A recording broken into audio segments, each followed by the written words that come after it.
But the second time, he knocked on my door.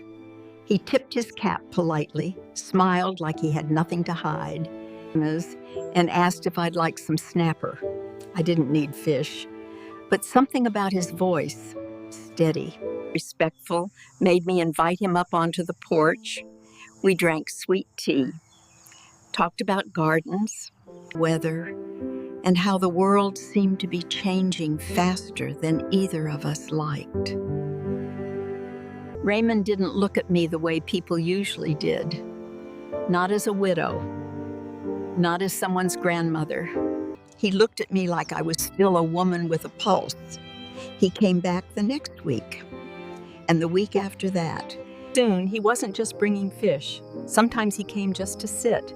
We'd watch the fireflies flicker at dusk, share stories, Laugh quietly so the neighbors wouldn't hear. I hadn't planned for any of it. I certainly hadn't planned for him to stay the night. But loneliness has a way of softening rules you once swore you'd never break. We just held each other, two people who had lived long enough to know how rare comfort truly is. Kissing me on the porch without a hint of shame, I felt lighter than I had in years. I never thought about consequences. Why would I? I was 62 years old. The weeks that felt like stolen sunshine. Smiled at my reflection in the mirror. Even Mabel next door commented that I looked brighter. I blamed a new face cream. The truth was far more dangerous.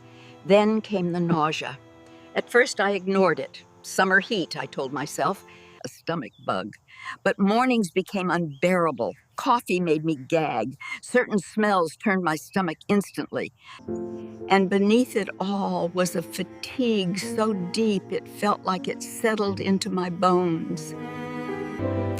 When my daughter Lynette insisted on taking me to the clinic, I agreed, still refusing to name the impossible thought until the test confirmed it, until the doctor spoke, until my entire life split cleanly in two. Because the pregnancy was only the beginning. What came next, telling my family, facing the town, and discovering whether Raymond would stay, would test me in ways I never imagined. And the hardest truth of all was this. At 62, carrying a child wasn't just shocking, it was dangerous. And Whisper Creek was about to find out. I thought the diagnosis was the worst thing that could happen until I realized I'd have to tell the father and then face a town that never forgets and never forgives. Raymond didn't come back the next day. At first, I told myself not to panic. He was a traveling man. His whole life ran on tides, weather, and back roads. Still, each morning I woke with my heart already racing, one hand pressed to my stomach, the other reaching for the phone, like it might ring if I stared at it long enough. It didn't. The nausea worsened.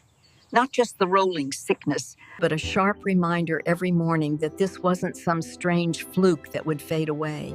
This was real, growing, demanding attention whether I was ready or not. Lynette noticed immediately. She started calling twice a day, once before her hospital shift and once after.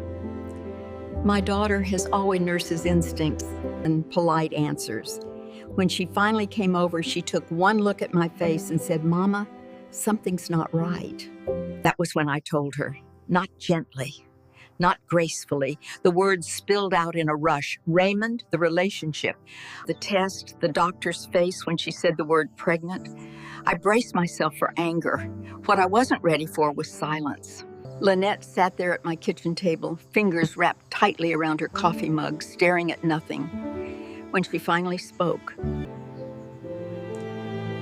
"Do you understand how dangerous this is?" I nodded.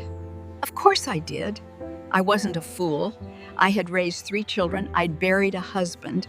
What I don't understand is how this happened without you thinking about the consequences. Kindly subscribe my channel and put a comment in the comments section if you want next part.